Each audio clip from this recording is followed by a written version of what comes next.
13 persamaan Papa Zola The Movie dengan The Incredibles.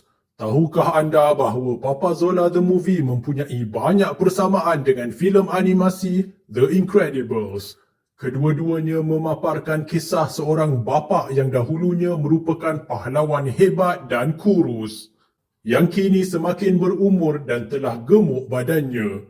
Setelah meninggalkan pekerjaan lamanya yang penuh aksi, dia kini bekerja dalam bidang yang bosan dan memenatkan dan terpaksa berhadapan dengan pelbagai ragam manusia yang selalu memarahinya. I'm talking to you, Par. Makanlah sendiri.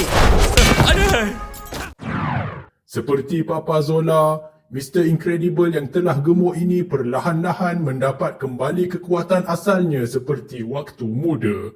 Kedua-duanya telah berkahwin dengan wanita heroin kuat yang terlibat sama dalam bidang pekerjaan asalnya, dan perkahwinan mereka ditunjukkan dalam filem masing-masing sekitar tempoh yang berdekatan dengan misi terakhir mereka sebelum bersara.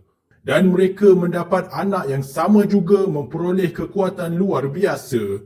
Salah seorangnya adalah anak perempuan berambut hitam. Ada juga anak yang boleh berubah menjadi raksasa.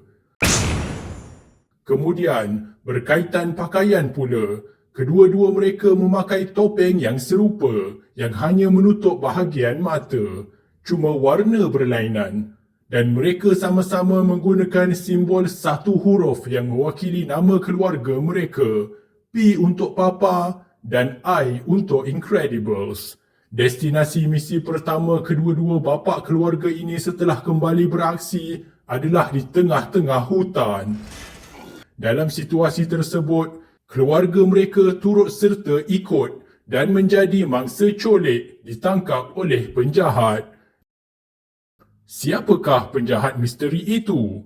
Dia adalah kenalan lama watak utama yang dikenalinya berpuluh tahun dahulu.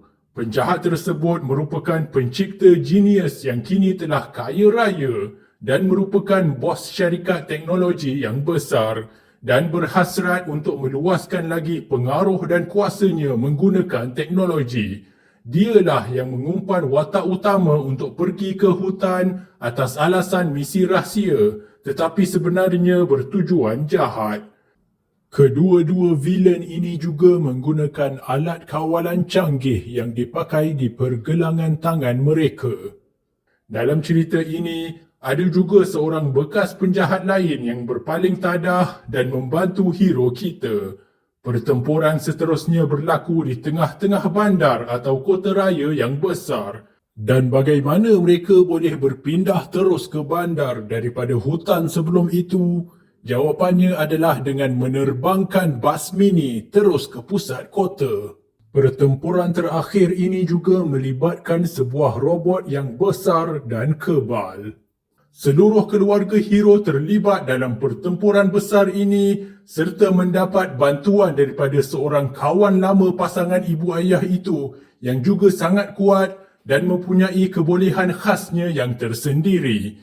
Dan yang paling penting, kedua-dua keluarga ini merupakan sebahagian daripada dunia yang luas yang dipenuhi superhero-superhero yang lain dengan beraneka macam superpower. Antaranya adalah watak-watak yang mempunyai kuasa elemental seperti ais, api, elektrik dan angin.